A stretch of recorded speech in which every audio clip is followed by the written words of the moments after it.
Assalamualaikum warahmatullahi wabarakatuh. Terima kasih atas waktunya dan mohon perhatiannya. Kelompok kami di sini akan menjelaskan terkait kesesuaian GMP dan HACCP Plan PT Abon 45. Ini nama-nama dari kelompok saya, yaitu ada Ainur Rofiah, Lelia Ramadina, Muhammad Firman Ferdiawan, dan Miftahur Rahman. Kemudian ini adalah susunan nama tim HACCP perusahaan PT Abon 45 dengan produk abon sapi dan abon ayam. Yang pertama ada Lelia Ramadina Putri Avandi yang bidang keahliannya yaitu sebagai QA. Kemudian pelatihan yang sudah diikuti yaitu HACCP dan GLP, kedudukan dalam tim sebagai ketua. Kemudian ada Muhammad Firman Ferdiawan yang bidang keahliannya yaitu produksi. Pelatihan yang sudah diikuti yaitu HACCP, GMP, dan kemudian kedudukan dalam tim sebagai komisi proses. Yang ketiga ada Muhammad Miftahur Rahman yang bidang keahliannya mikrobiologi. Kemudian pelatihan yang sudah diikuti yaitu HACCP. Kedudukan sebagai tim yaitu komisi mikro. Yang keempat ada Ainur Rofiah yang bidang keahliannya yaitu sanitasi dan hygiene. Kemudian pelatihan yang sudah diikuti yaitu HACCP. Kedudukan dalam tim sebagai komisi finish good. Baik. Slide selanjutnya yaitu form 2A atau deskripsi produk perusahaan PT Abon 45, produk abon sapi dan abon ayam. Yang pertama adalah kemasan. Yang pertama nama produk, komposisi dari produk abon Padma ini yaitu produk terbuat dari daging sapi, ayam, rempah-rempah, garam, dan gula. Karakter produk akhir yang penting yaitu produk kering dan siap untuk dikonsumsi. Yang selanjutnya adalah metode pengolahan, mulai dari penerimaan daging, pencucian daging, perebusan daging, penyuiran, pencampuran bumbu dan daging, penggorengan, penirisan, pendinginan, penimbangan, pengemasan, dan penyimpanan. Metode pengawetan dari abon Padma sendiri itu penurunan kadar aktivitas air dalam bahan dengan penggorengan hingga kering, dengan juga penambahan rempah-rempah. Kemudian untuk kemasan dari abon Padma sendiri yaitu pengemas primer menggunakan aluminium foil, pengemas untuk transportasi menggunakan kardus. Kondisi penyimpanan, suhu ruang dan suhu kering. Umur simpan yaitu 1 tahun selama kondisi kemasan masih rapat. Metode distribusi dengan pengangkutan dengan mobil box. Kemudian petunjuk pelabelan khusus yaitu label bermacam-macam sesuai dengan grading yang telah dibuat oleh perusahaan. Kemudian pengawasan khusus dari distribusi ini tidak ada karena tidak menemukan studi kasusnya kita. Kemudian di mana produk akan dijual yaitu supermarket, minimarket, toko, dan penjual keliling. Kemudian petunjuk penggunaan produk ini yaitu ready to eat, artinya siap untuk makan. Kemudian untuk form 2B komposisi produk dari perusahaan PT Abon 45, produk abon sapi dan abon ayam. Bahan baku yaitu dari daging sapi, daging ayam, rempah-rempah, gula, dan garam. Kemudian ingredient keringnya yaitu rempah-rempah, gula, garam, dan bahan pengemas yaitu plastik. Kemudian bahan lainnya yaitu karton kemasan sekunder. Nah, kemudian selanjutnya adalah form 3 penggunaan produk perusahaan PT Abon 45, produk abon sapi dan ayam. Nama produk abon sapi atau abon ayam, deskripsi cara penggunaan, langsung dikonsumsi. Kemudian penggunaan produk semua umur kecuali bayi 0 sampai 1 tahun. Selanjutnya akan dijelaskan oleh rekan saya. Terima kasih. Jadi selanjutnya untuk form 4 yaitu diagram alir. proses produksi. Di sini ada penerimaan daging, kemudian lanjut ke pencucian daging di mana terdapat air masuk dan air keluar. Kemudian dilanjutkan ke perebusan daging, kemudian dilanjutkan ke penyuiran, selanjutnya pencampuran bumbu dan daging. Di sini ada bumbu yang masuk, kemudian ada penggorengan. Di sini menggunakan minyak menggorengnya, jadi ada minyak yang masuk. Kemudian penirisan, di sini ada minyak yang keluar. Kemudian pendinginan, penimbangan, selanjutnya pengemasan. Di pengemasan ini menggunakan aluminium foil. Kemudian lanjut ke proses terakhir yaitu penyimpanan. Selanjutnya prinsip 1 analisis biaya.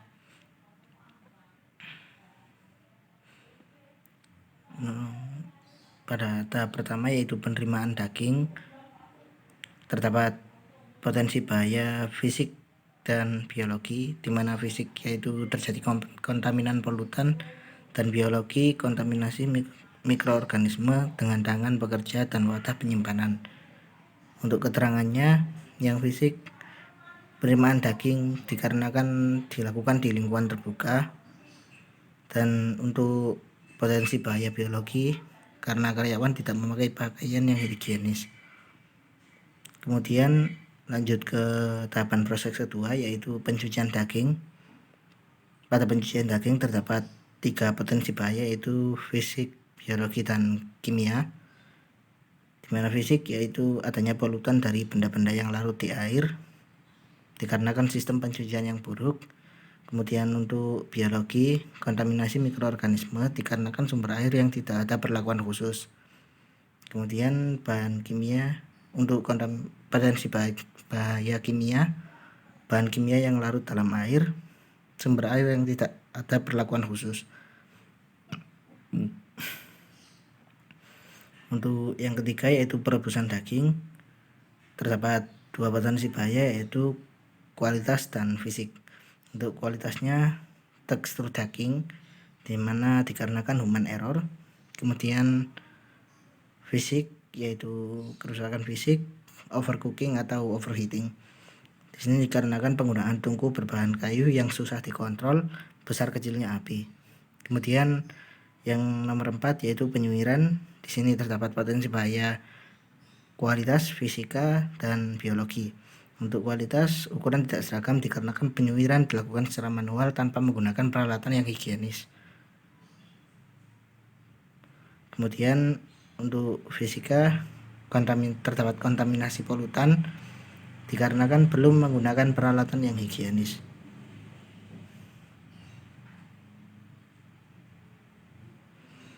Kemudian untuk bahaya biologi dikarenakan kontaminasi mikroorganisme dikarenakan juga belum menggunakan peralatan yang higienis.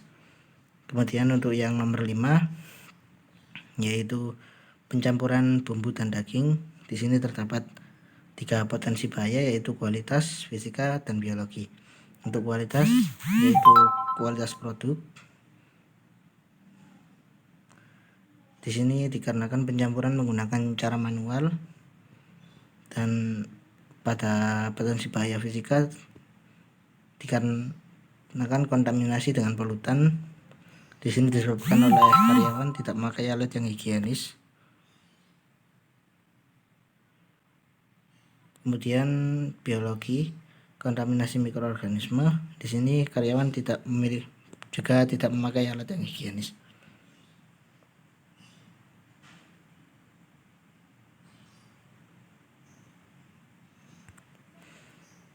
Kemudian untuk tahapan yang ke-6 yaitu penggorengan. Di sini terdapat kerusakan potensi bahaya kualitas dan fisika, di mana di kualitas terdapat penurunan kualitas disebabkan oleh human error. Kemudian untuk penggorengan untuk potensi bahaya fisika disebabkan oleh overcooking dan overheating.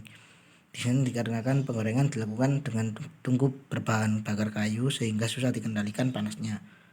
Kemudian untuk potensi bahaya yang ketujuh yaitu penirisan.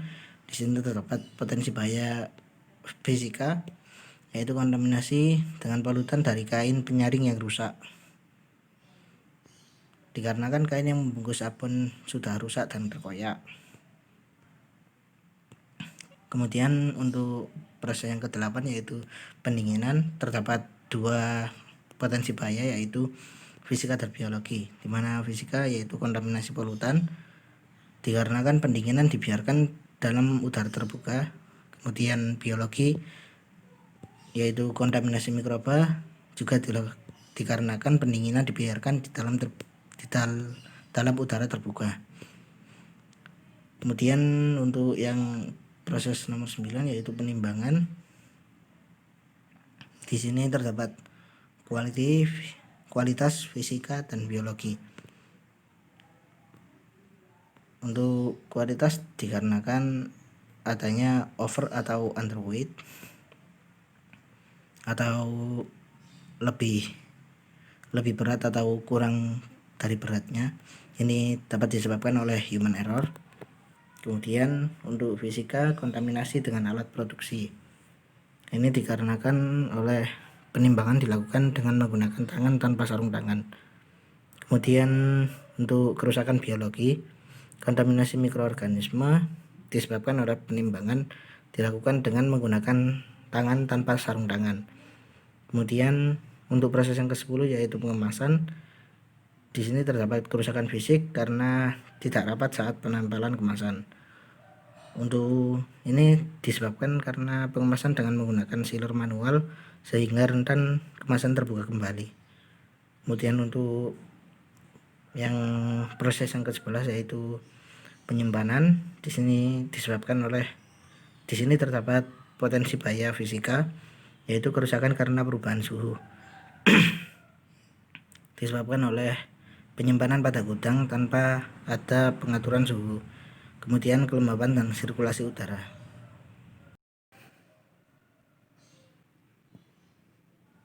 Kemudian ada bab 7 yaitu penentuan TKK atau JPJP. Di sini terdapat 4 pertanyaan. Pada pertanyaan pertama, adakah tindakan pengendalian? Apabila ya, maka lanjut ke pertanyaan kedua. Tetapi apabila tidak, maka lanjut ke pertanyaan pertama bagian selanjutnya. Adakah pengendalian pada tahap ini? Apakah pengendalian pada tahap ini perlu untuk keamanan? Apabila tidak, maka tidak termasuk JJP. Tetapi apabila ya, maka dilakukan modifikasi tahapan dalam proses atau bentuk. Kemudian kembali pada pertanyaan pertama. Apabila pada pertanyaan pertama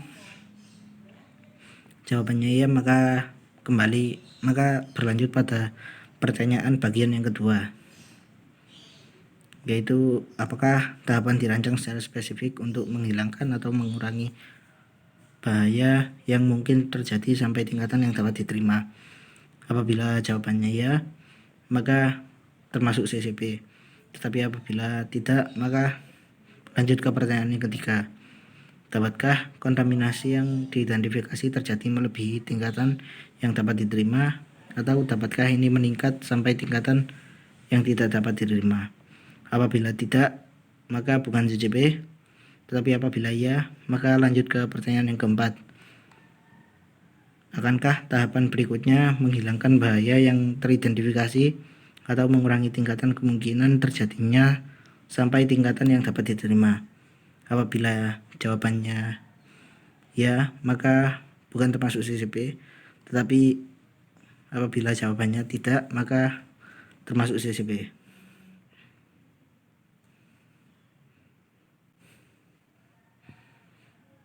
Kemudian form 7 yaitu penentuan TKK dan JJP.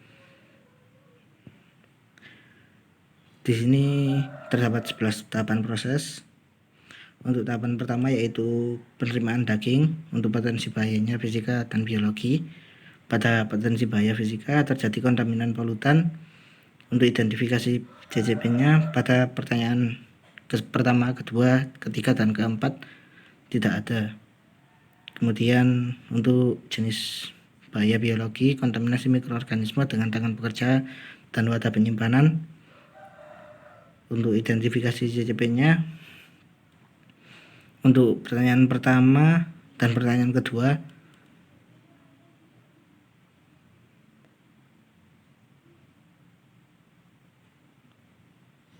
terdapat iya, maka masuk ke dalam CCP. Kemudian untuk tahapan proses kedua yaitu pencucian daging, di sini terdapat potensi bahaya fisika, biologi, dan kimia. Di sini untuk identifikasi CCP-nya tidak terdapat apapun sehingga tidak termasuk CCP.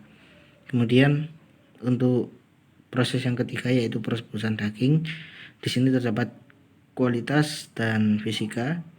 Di sini juga tidak terdapat identifikasi CCP sehingga tidak termasuk CCP. Kemudian proses yang keempat yaitu penyuwiran. Di sini terdapat kualitas, fisika, biologi.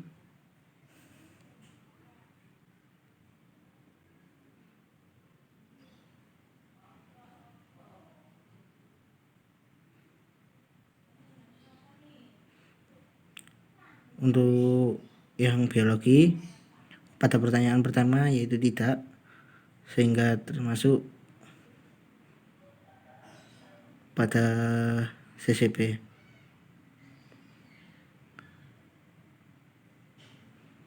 Kemudian untuk yang kelima yaitu pencampuran bumbu dan daging. Di sini terdapat kualitas, fisika, dan biologi. Untuk kualitas produk pada pertanyaan pertama iya, pada pertanyaan kedua juga iya, sedangkan pertanyaan ketiga dan keempat tidak ada. Kemudian maka masuk ke dalam CCP. Kemudian untuk proses nomor 5 biologi, kontaminasi mikroorganisme, pada pertanyaan pertama dan kedua dapat iya, dan pertanyaan ketiga dan keempat kosong, maka juga termasuk CCP. Kemudian pada proses nomor 6 tidak terdapat identifikasi CCP. Kemudian pada proses nomor 7 juga tidak terdapat identifikasi CCP. Kemudian pada proses nomor 8 terdapat potensi bahaya fisika dan biologi. Di sini keduanya memiliki identifikasi CCP, yaitu pada pertanyaan pertama yaitu iya, kemudian pada pertanyaan kedua yaitu tidak, kemudian pada pertanyaan ketiga yaitu tidak, maka termasuk CCP 4. Kemudian untuk tahapan proses ke-9 yaitu penimbangan, tidak terdapat identifikasi CCP. Kemudian tahapan proses yang ke-10 pengemasan, di sini terdapat potensi bahaya fisika, terdapat identifikasi CCP di mana pada pertanyaan pertama yaitu ya, dan pada pertanyaan kedua ya, kemudian pertanyaan ketiga dan keempat tidak ada. Ini masuk ke dalam CCP. Kemudian pada proses yang terakhir yaitu penyimpanan, di sini terdapat potensi bahaya fisika, tidak terdapat identifikasi CCP. Kemudian tabel 14 yaitu penentuan batas kritis CL. Untuk nomor 1 pada tahap penerimaan daging, penyuwiran, penyamburan bumbu, pendinginan, dan pengemasan terdapat bahaya biologis berupa cemaran mikroorganisme dan hama. Untuk batas kritisnya menggunakan pakaian dan perlengkapan yang higienis dan berperilaku higienis. Kemudian untuk yang nomor 2 yaitu pada tahap penerimaan daging, perebusan, penyuwiran, pencampuran bumbu, penggorengan, penirisan, pendinginan, pengemasan, dan penyimpanan terdapat bahaya fisika berupa kontaminan dari polutan, terutama dari sirkulasi udara. Penggunaan wadah yang baik, logam. Kemudian kendali panas saat perebusan dan penggorengan. Kemudian pemeriksaan alat produksi secara berkala. Kemudian untuk yang nomor 3 terdapat CCP yaitu pada saat perebusan. Untuk bahaya kimia berupa kontaminasi dari bahan-bahan kimia yang larut dalam air. Kemudian batas kritisnya pemeriksaan baku mutu kualitas air.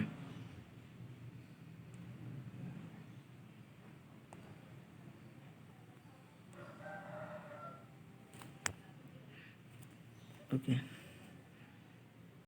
Baik, selanjutnya kita akan masuk di form 6, prinsip 1 analisis bahaya bahan baku.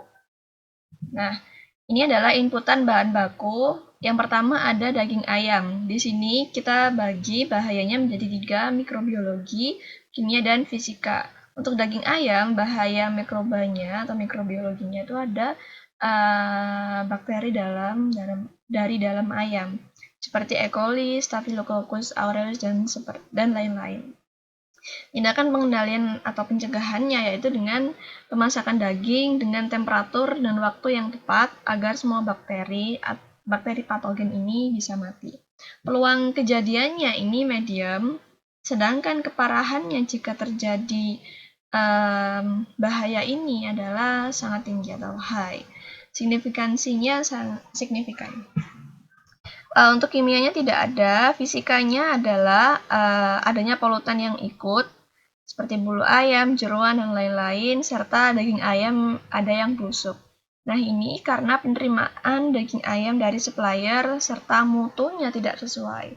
Ini tindakan pengendalian atau pencegahan yang bisa dilakukan untuk mengantisipasi adalah pencucian daging secara bersih, penerapan GMP dan SSOP, dan penetapkan standar spesifikasi produk, kualitas penerimaan ayam, serta dilakukannya pemeriksaan kondisi ayam pada setiap kali pengiriman. Hal ini untuk polutan, peluang terjadinya yaitu medium, sedangkan keparahannya juga medium, signifikansinya non-signifikan, sedangkan untuk daging ayam yang busuk, ini peluangnya low, keparahannya high atau tinggi, signifikansinya signifikan. Untuk selanjutnya, inputan bahan baku yaitu gula pasir. Pada gula pasir ini terdapat bahaya mikrobiologinya yeast kapang. Ini penyebabnya mutu tidak sesuai, kebocoran, untuk kimia, residu pemutih SO2. Penyebabnya produsen menggunakan SO2 yang melebihi standar pada saat proses produksi gula. Kimianya lagi logam berat seperti PbCO dan AS ini terkandung dalam bahan baku. Untuk fisika, benda asing atau polutan seperti kotoran, kerikil maupun serangga yang terbawa dalam bahan baku. Nah, tindakan pengendalian pencegahan umumnya adalah menetapkan standar spesifikasi produk serta melakukan pemeriksaan pada kondisi bahan setiap kali bahan itu datang. Secara garis besar, peluangnya low kecuali pada benda asing, peluangnya high. Untuk tingkat keparahan umumnya beragam. Untuk mikrobiologi, keparahannya high, signifikansinya non-signifikan. Untuk residu pemutih, keparahannya medium. Untuk logam berat, keparahannya high. Untuk benda asing, keparahannya low. Signifikansinya rata-rata non-signifikan. Selanjutnya, ada daging sapi. Krusial juga seperti halnya daging ayam, untuk mikrobiologi, jenis bahayanya ada bakteri dari dalam daging sapi seperti E. coli, Clostridium botulinum, Clostridium perfringens, Salmonella sp dan lain-lain. Pencegahannya menetapkan GMP dan SSOP saat masakan daging sapi. Peluang terjadinya yaitu low, sedangkan keparahannya high, signifikansinya non-signifikan. Untuk daging sapi kimianya ada residu pemotongan, mutunya tidak sesuai, dan pencegahannya, pengendaliannya dengan menetapkan standar spesifikasi produk dan melakukan pemeriksaan secara berkala pada saat kedatangan bahan baku. Untuk peluang terjadinya low, sedangkan untuk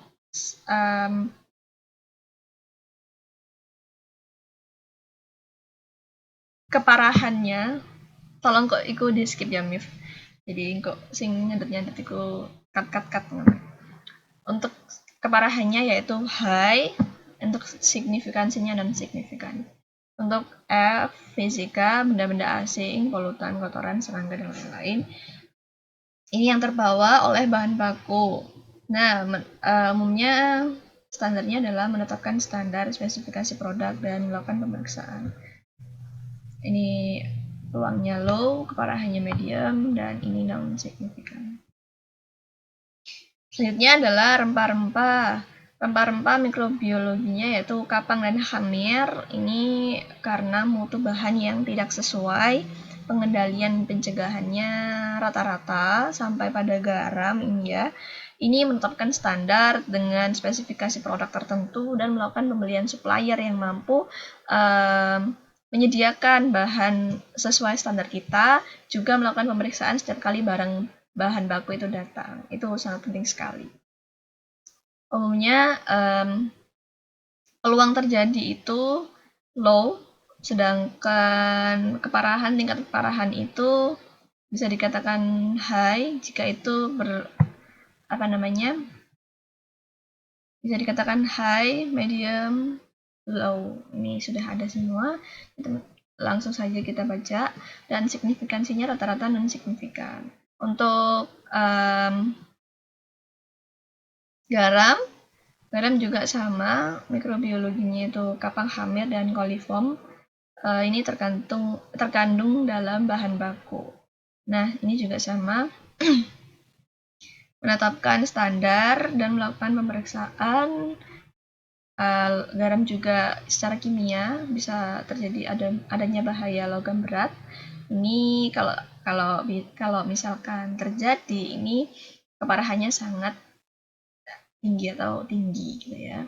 Untuk fisika, kotoran atau polutan, kontaminasi saat proses atau pengemasan. Ini juga menetapkan standar, spesifikasi produk, dan juga melakukan pemeriksaan setiap kali bahan baku itu datang. Selanjutnya, di form 6 prinsip 1, analisis bahaya proses produksi. Nah, proses produksi yang pertama yaitu penerimaan daging. Saat penerimaan daging, kita terdapat bahaya-bahaya yang bisa terjadi gitu ya. Pertama, secara mikrobiologi atau secara mikrobanya, jenis bahaya ini ada bakteri, teman-teman. Jadi, penyebabnya apa? Macam-macam. Ada kontaminasi mikroorganisme dengan tangan pekerja karena secara langsung gitu ya, dan tidak menggunakan sarung tangan. Ada juga udara yang tidak bersih di lingkungan karena di lingkungan terbuka. Ada juga serangga yang hinggap. Tindakan pengendalian dan pencegahannya yaitu pekerja diberikan APD, khususnya sarung tangan, masker, penutup kepala. Saat penerimaan daging dilakukan, lingkungan diusahakan tertutup dan ruangannya steril. Nah, untuk serangga, ketika ruangan steril dan tertutup itu insya Allah serangga tidak masuk gitu ya. Peluang terjadinya untuk kontaminasi bakteri ini minim, keparahannya medium, signifikansinya signifikan. Untuk udara, peluangnya low, keparahannya medium, signifikansinya non-signifikan. Sedangkan untuk serangga ini juga low, keparahan medium, dan signifikansi non-signifikan. Untuk kimia tidak ada, fisika polutan, udara yang tidak bersih tadi. Ini juga peluangnya low, keparahannya medium, dan signifikansinya non-signifikan. Selanjutnya ada pencucian daging. Saat pencucian daging, tentu saja untuk mikroorganisme itu dikhawatirkan adanya kontaminasi mikroorganisme. Ini pencegahan yang bisa dilakukan adalah, penyebabnya adalah, sebelum pencegahan kita langsung ke penyebab dulu. Penyebabnya adalah hygiene personnel, udara, kontaminasi mikroba dari air. Nah, untuk pengendalian dan pencegahan GMP dan SSOP, treatment air, peluangnya medium, keparahannya high, dan signifikansinya signifikan. Selanjutnya di kimia, kontaminasi bahan kimia yang larut dalam air, ini diperlukannya treatment air. Ini juga low, peluangnya, keparahannya high, dan signifikansinya signifikan. Untuk F, fisik, adanya debu, serangga, kotoran, seperti ya polutan. Ini juga karena hygiene personil, udara, sumber air, dilakukan GMP dan SSOP, serta treatment air. Oke, selanjutnya ada perebusan daging. Di perebusan daging ini secara mikroorganisme tidak ada, secara kimia tidak ada, namun ada secara fisika. Secara fisik itu dikhawatirkan adanya overcooking atau heating, yang mana karena tungku yang berbahan bakar kayu dan tidak bisa mengontrol suhu. Pengendaliannya kompor gas dengan kontrol suhu. Gitu. Nah, untuk peluang high, sangat high, ya tinggi ya, karena memang dibutuhkan perebusan daging yang tepat, suhu dan waktunya. Keparahannya juga high, ini juga signifikan. Untuk penyuiran ini mikrobiologinya kontaminasi mikroorganisme pastinya, karena dilakukan secara manual. Adapun pengendaliannya yaitu menerapkan GMP dan SSOP. Untuk kimia tidak ada, secara fisik polutan ini ikut terbawa karena peralatan yang digunakan tidak hygiene. Diperlukan pengendaliannya yaitu peralatan yang steril. Ini medium, peluangnya, keparahannya medium, dan signifikansinya. Oke, selanjutnya ada pencampuran bumbu dan daging. Secara mikroorganisme ini dikhawatirkan adanya kontaminasi mikroorganisme. Selanjutnya ini dikarenakan pencampuran menggunakan manual dan peralatan yang tidak hygiene, kontaminasi dari pekerja saat mencampurkan daging. Nah, ini solusi yang bisa dilakukan adalah menggunakan alat mixing dan tentu saja dilakukan personal hygiene dengan penerapan GMP dan SSOP. Adapun peluang terjadinya yaitu low, namun tingkat keparahannya high. Signifikansinya non-signifikan. Untuk kimia tidak ada, fisik. Secara fisik adanya bahaya polutan. Ini juga karena hygiene personil dibutuhkan GMP dan SSOP. Peluangnya low dan juga keparahannya low, signifikansinya non-signifikan. Selanjutnya ada penggorengan. Untuk penggorengan secara mikroorganisme dikhawatirkan adanya bahaya mikroba, patogen atau Salmonella sp. Ini karena tidak matang saat penggorengan, juga lama waktu yang tidak ditentukan, hanya mengira-ngira. Ini diperlukan GMP dan SSOP. Untuk peluangnya yaitu medium, sedangkan keparahannya yaitu high, dan ini menghasilkan signifikansi signifikan. Kimia tidak ada, fisika gosong atau overcooking. Ini dikarenakan terlalu tinggi suhu, lama waktu tidak ditentukan. Untuk fisika di penggorengan ini gosong atau overcooking. Ini dikarenakan terlalu tinggi suhu dan lama waktu yang tidak ditentukan. GMP dan SSOP penggunaan kompor dengan kontrol suhu ya seperti adanya tadi. Untuk selanjutnya penirisan. Di penirisan untuk fisik dibutuh mikroorganisme dan kimia tidak ada, hanya saja ada di faktor fisika. Ini dibahayakan, dikhawatirkan adanya layan kain atau polutan lainnya yang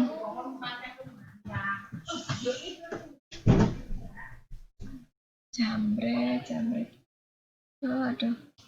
Mipta, engko tolong katen ya sing iku mau sing ana berisik-berisik ya Allah, memang di rumah ini sulit. Oke. Untuk penirisan kita baleni ya Mip, tolong iku mau di-cut sing penirisan. Jadi kita baleni ke awal. Untuk penirisan secara mikroorganisme dan kimia tidak ada. Adanya adalah secara fisik. Ada yaitu bahayanya helaian kain yang ikut serta polutan lainnya karena memang kain yang digunakan untuk penirisan ini rusak dan polutan akan lebih mudah masuk ke dalam produk. Solusi pengendaliannya menggunakan alat peniris sertanya GMP dan SSOP. Selanjutnya ada pendinginan. pendinginan ini mikroorganisme, yaitu kontaminasi mikroba. Ini karena dibiarkan di udara yang terbuka. Sedangkan untuk pengendaliannya dilakukan di ruangan tertutup dan steril. Untuk peluang terjadinya yaitu low, sedangkan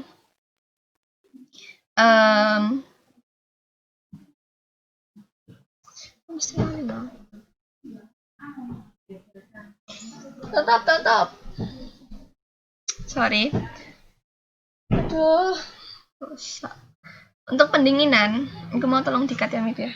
Untuk pendinginan, mikroorganisme, kontaminasi mikroba karena dibiarkan di udara yang terbuka, pencegahannya yaitu dilakukan di ruangan tertutup dan steril. Untuk peluang terjadinya yaitu low, sedangkan keparahannya high, ini non signifikan. Secara kimia tidak ada, secara fisik itu adanya polutan debu dibiarkan di udara terbuka, ya dilakukan di ruangan tertutup dan steril. Ini perlu kombinasi. M medium untuk peluangnya, sedangkan untuk keparahannya yaitu medium. Signifikansinya non signifikan. Selanjutnya ada penimbangan. Di penimbangan ini secara mikroorganisme ini dikhawatirkan adanya kontaminasi mikroba karena penimbangan dilakukan menggunakan manual tanpa sarung tangan. Untuk pengendalian bisa dilakukan GMP dan SSOP. Peluang terjadinya yaitu medium, sedangkan tingkat keparahan high, signifikansinya signifikan. Untuk kimia tidak ada, fisik polutan dari alat timbang, ya. Ini dikarenakan timbangan tidak diberlakukan rutin pembersihan. Untuk pencegahan pengendaliannya bisa dilakukan dengan GMP dan SSOP. Peluang terjadinya yaitu medium dan keparahannya medium juga. Signifikansinya non signifikan. Untuk pengemasan ini secara mikroorganisme dikhawatirkan adanya kontaminasi mikroba karena pengemasan dengan sealer manual rentan terbuka kembali dan mikroba dapat masuk dan mengontaminasi tentunya. Nah, ini tindakan pengendalian dapat dilakukan dengan mengganti dengan sealer otomatis. Yang mana di proses ini, di kontaminasi mikroba ini dapat peluangnya yaitu low dan keparahannya itu medium, sedangkan signifikansinya non signifikan. Untuk kimia itu ada juga bau tengik. Bau tengik ini dikarenakan udara yang masuk dari kemasan yang kurang rapat. Nah, ini juga bisa mengganti dengan sealer otomatis. Peluangnya medium dan keparahannya medium serta ini signifikan. Untuk penyimpanan tidak ada, hanya mungkin dapat memperlakukan storage seperti adanya storage yang sewajarnya dan seumumnya karena memang ini adalah produk makanan gitu ya. Untuk ketentuan tertentu tidak ada. Oke, terima kasih. Akan dilanjutkan dengan kelompok saya. Sing penyimpanan, kita balanya sing penyimpanan ya. Untuk penyimpanan tidak ada kekhawatiran tertentu, hanya saja pemberlakuan warehousing atau penyimpanan produk ini dilakukan dengan warehousing yang mendapatkan sirkulasi udara karena takutnya suhunya sangat tinggi sehingga dapat merusak secara fisik si produk. Gitu. Terima kasih. Selanjutnya akan dilanjutkan dengan teman saya yaitu Firman. Baik, di sini saya akan melanjutkan penjelasan dari rekan saya yaitu terkait penentuan batas kritis atau CL.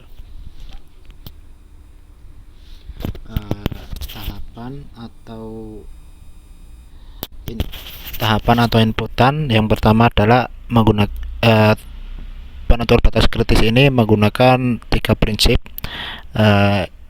Pertama-tama di sini akan menjelaskan tahapan atau inputan yaitu penerimaan bahan baku dengan bahaya kontaminan bakteri E. coli dan Staphylococcus aureus, kemudian Salmonella dan Brodesman SP, Clostridium brevignus dan Silica fragneri.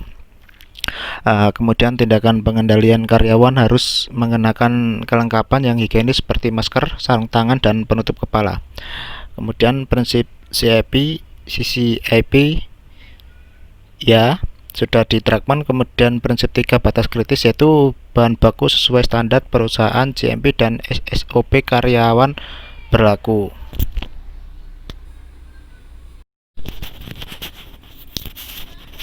Yang selanjutnya adalah proses penyuiran daging, yaitu yang dimana bahayanya polutan atau kontaminan dari karyawan yang bisa mengkontaminasi produk. Tindakan pengendalian adalah karyawan harus mengenakan kelengkapan yang hygiene seperti masker, sarung tangan, dan penutup kepala untuk mengurangi kontaminan ke produk tersebut. Kemudian prinsip 2 yaitu CCIP sudah dilaksanakan. Kemudian batas kritisnya yaitu higienitas karyawan, GMP dan SOP. Kemudian pencampuran bumbu dan daging yaitu polutan dari karyawan yang bisa mengkontaminasi produk, yang dimana tindakan pengendalian ini karyawan harus mengenakan kelengkapan yang hygiene seperti masker, sarung tangan, dan penutup kepala. Kemudian prinsip 2 yaitu CCIP sudah diterapkan dan batas kritis dari proses ini adalah higienitas karyawan. Kemudian masuk ke produk pendinginan yaitu mudah terkontaminasi oleh polutan yang seharusnya yang dimana pendinginan dari produk ini dilakukan di tempat terbuka, yang bahwasanya itu akan banyak terjadi kontaminan yang masuk dalam produk tersebut. Nah, kemudian tindakan pengendalian dari perusahaan yaitu ada ruang khusus dan tindakan kontaminan dari luar karena sudah menjadi produk jadi dan siap kemas. Kemudian prinsip 2 CCIP itu sudah dilaksanakan. Dan prinsip 3 batas kritis yaitu di dalam ruangan tidak dekat dengan penerimaan bahan baku, ruang tertutup. Kemudian tahap atau inputan pengemasan yaitu bahayanya terjadinya kebocoran kemasan, karena di sini di pihak perusahaan masih menggunakan kemasan proses pengemas manual, yang dimana tindakan pengendaliannya adalah proses sealing masih dilakukan dengan manual dan dengan perkiraan, tidak bisa diprediksi apakah kemasan sudah tertutup rapat atau ada bagian yang bocor. Setelah itu prinsip 2 yaitu CCIP sudah diterapkan. Kemudian batas kritis yaitu GMP dan SOP pencegahan ulang setelah dikemas dan tidak ada kebocoran. Baik, itu penjelasan dari saya. Selanjutnya akan dilanjutkan oleh rekan saya. Terima kasih.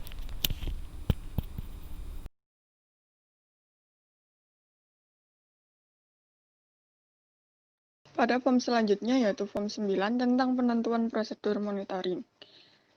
Pada tahap pertama yaitu penerimaan daging di prinsip 4 atau penataan ini membahas tentang 5W1H, di mana untuk apanya dari penerimaan daging ini yaitu peralatan perlengkapan APD. Untuk apanya yaitu pada saat penerimaan daging dengan cara memonitoring peralatan dan perlengkapan APD dilakukan pada awal proses penerimaan daging dan oleh bidang quality assurance dan bidang mikrobiologi. Slide selanjutnya ada tahap penyuiran. Di sini untuk apanya yaitu kebersihan karyawan pada proses penyuiran dengan cara memonitoring peralatan dan perlengkapan APD saat proses penyuiran oleh bidang produksi dan quality control. Selanjutnya ada tahap pencampuran bumbu dan daging, di mana untuk apanya yaitu kebersihan peralatan dan perlengkapan pada proses pencampuran bumbu dan daging. Dilakukan dengan cara memonitoring peralatan dan perlengkapan APD pada saat proses pencampuran oleh bidang produksi. Di slide terakhir untuk form 9 ini ada proses pendinginan, di mana proses pendinginan ini untuk apanya sendiri ada suhu dan sterilisasi ruangan. Dilakukan pada proses pendinginan dengan cara memonitoring suhu dan sterilisasi ruangan. Dilakukan di akhir proses pendinginan oleh bidang produksi. Selanjutnya ada proses pengemasan. Untuk apanya sendiri ada kerapatan dari sealing. Pada proses pengemasan dilakukan dengan memonitoring suhu sealer di awal dan di akhir pengemasan dilakukan oleh divisi atau bidang produksi.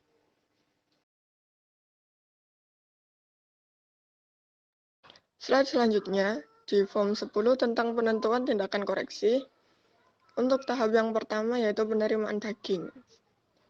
Di prinsip kelima, tindakan koreksi yang segera dilakukan yaitu cek kualitas bahan yang diterima, kemudian pengembalian bahan jika ada kerusakan.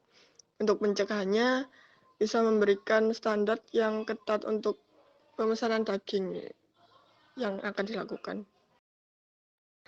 Proses selanjutnya yaitu penyuiran. Tindakan koreksi yang harus segera dilakukan yaitu dengan karyawan memakai pakaian yang higienis dan perlengkapan yang sesuai dengan standar untuk menghindari kontaminasi pada produk.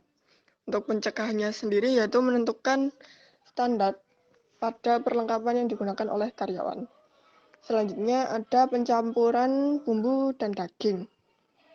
Untuk tindakan koreksi yang segera dilakukan yaitu melakukan pembersihan alat secara berkala.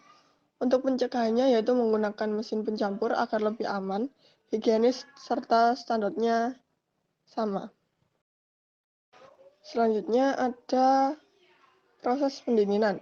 Untuk tindakan koreksi yang harus segera dilakukan yaitu melakukan pembersihan ulang dengan rutin, kemudian melakukan pengontrolan suhu dan kelembapan ruangan. Untuk pencegahannya yaitu adanya ruangan khusus dan steril dan melakukan kalibrasi termometer. Slide selanjutnya ada proses pengemasan, di mana tindakan koreksi yang harus segera dilakukan yaitu memeriksa bagian akhir dari produk agar bisa meneliti apakah ada kemasan yang rusak atau tidak. Untuk pencegahannya dapat melakukan penggantian alat setiap 3 tahun sekali.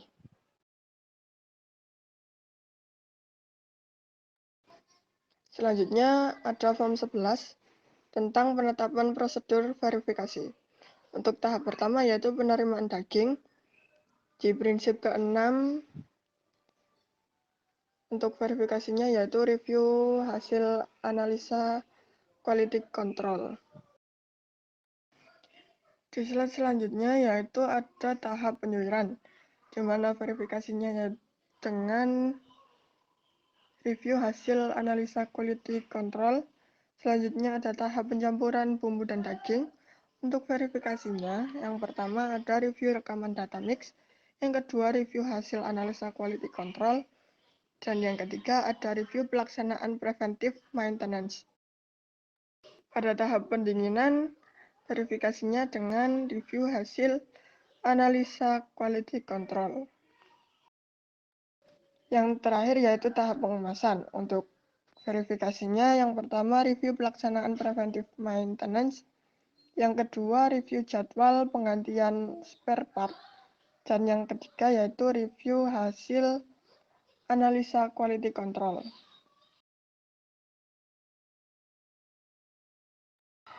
Pada form terakhir yaitu form 12 tentang penetapan sistem dokumentasi, pada tahap pertama yaitu penerimaan daging. Prinsip ketujuhnya, masa simpan rekaman data monitoring dan identifikasi bahan baku atau produk. Kemudian ada laporan hasil analisis mikrobiologis. Pada tabel yang sama, di slide berikutnya ada tahap penyuiran, di mana untuk prinsip 7-nya yaitu laporan hasil analisis mikrobiologis. Kemudian tahap pencampuran bumbu dan daging. Untuk dokumentasi atau prinsip 7-nya ada laporan pendataan preventive maintenance. Selanjutnya ada proses pendinginan, di mana prinsip 7-nya yaitu masa simpan rekaman data, monitoring dan identifikasi bahan baku atau produk. Yang terakhir ada pengemasan. Untuk prinsip 7-nya yaitu laporan pelaksanaan preventive maintenance. Demikian presentasi dari kami. Mohon maaf apabila ada kesalahan pada penulisan maupun pada pengucapan. Terima kasih. Wassalamualaikum warahmatullahi wabarakatuh.